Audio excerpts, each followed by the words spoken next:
నగరపాలక సంస్థలో నిర్వహించిన పీజీఆర్ఎస్ కు ఫిర్యాదులు పెద్ద సంఖ్యలో అందాయి. నగరంలో పారిశుద్ధ్యం, డ్రైన్లు, రహదారులు, భవన నిర్మాణాలు వంటి సమస్యలపై అధికంగా ఫిర్యాదులు అందాయి. ప్రజల నుండి అర్జీలను స్వీకరించిన కార్పొరేషన్ అధికారులు తక్షణమే పరిష్కారం చేయాలని సంబంధిత సిబ్బందికి ఆదేశాలు జారీ చేశారు. అదేవిధంగా రవీంద్రనగర్ లో తాను కొనుగోలు చేసిన ఫ్లాట్ లోకి వెళ్లకుండా కొందరు వ్యక్తులు అడ్డుకుంటున్నారని సుధాకర్ రెడ్డి అనే బాధితుడు ఫిర్యాదు చేశారు. అపార్ట్మెంట్ లో ₹1 కోటి విలువ చేసే ఫ్లాట్ ని కొనుగోలు చేసినప్పటికీ దౌర్జన్యం చేస్తున్నారని చెప్పారు. అపార్ట్మెంట్ లో అక్రమంగా అనేక నిర్మాణాలు జరిగాయని, ఈ విషయం నగరపాలక సంస్థ అధికారులకు తెలిసినప్పటికీ ఏమాత్రం చర్యలు తీసుకోవడం లేదన్నారు. కమిషనర్ స్పందించి న్యాయం చేయాలని విజ్ఞప్తి చేశారు.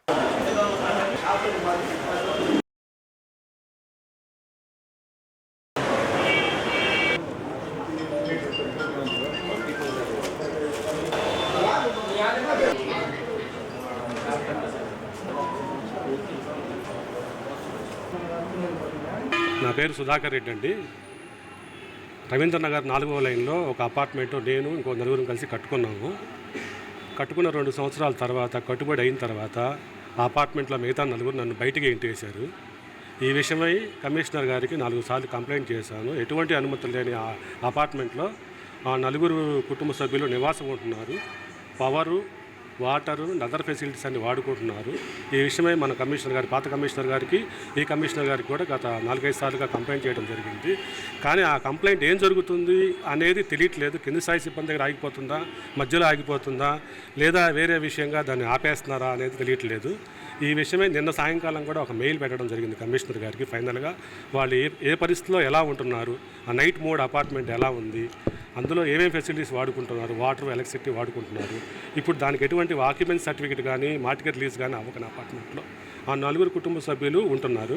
ఈ విషయమై మన కమిషనర్ గారు చాలా హానెస్ట్ అండ్ వర్క్ ఓరియంటెడ్ అని తెలిసింది.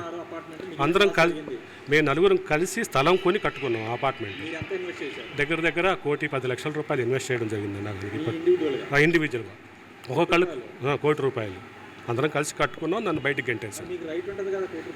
చుట్టూ దానికి రానియకుండా రౌడీల చేత బెదిరించడం చేస్తున్నారండి వాళ్ళ నలుగురు. ఒక ఆయన పేరు గవిని రత్తయ్య చౌదరి, ఇంకో ఆయనేమో నగరంపాలెం ఎస్ఐగా పనిచేస్తున్నారు, కొల్లూరి పద్మావతి. వాళ్ళ భర్త చేత బెదిరింపులు గురి చేస్తుంది. 3వ అతనేమో మల్లికార్జునరావు, ముప్పానేని మల్లికార్జునరావు.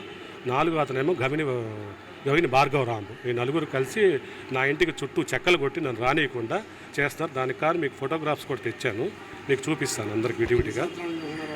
వాళ్ళు 3 సంవత్సరాల నుంచి అన్ని ఫెసిలిటీస్ వాడుకుంటూ ఉంటున్నారు. రానివ్వట్లేదు ఇప్పటి వరకు. దానికి నాకు తెలియకుండా, నా అనుమతి లేకుండా నాకు అన్ఫినిష్డ్ ఫ్లాట్ చుట్టూ చెక్కలు కొట్టేశారు రానియకుండా. అదేమని అడిగితే మీరు రావట్లేదు కాబట్టి మేము చెక్కలు కొట్టామంటున్నారు. నాకు కన్సర్న్ ఇక్కడ గుంటూరు మున్సిపల్ పరిధిలోనే అపార్ట్మెంట్ అది. అంటే ప్లాన్ తీసుకున్నామండి, దాని తర్వాత ఓసీ తీసుకోవాలి. ఓసీ తీసుకోకుండా ఆక్యుపై అవ్వకూడదు. ఆక్యుపై అయ్యారు. ఆక్యుపై అయితే అయ్యారు, కానీ ఫెసిలిటీస్ వాడుకుంటున్నారు, వాటర్ అండ్ ఎలక్ట్రిసిటీ వాడుకుంటున్నారు. అది వాళ్ళు దొంగ సంతకాలు పెట్టుకుని, వాళ్ళు నా సంతకం కూడా వాళ్ళే పెట్టుకొని కనెక్షన్స్ తీసుకున్నారు సిటీ డిపార్ట్మెంట్కి. నాకు తెలియదు, నా పేరుతో కూడా కనెక్షన్ జనరేట్ అయ్యింది. చేయలేదు.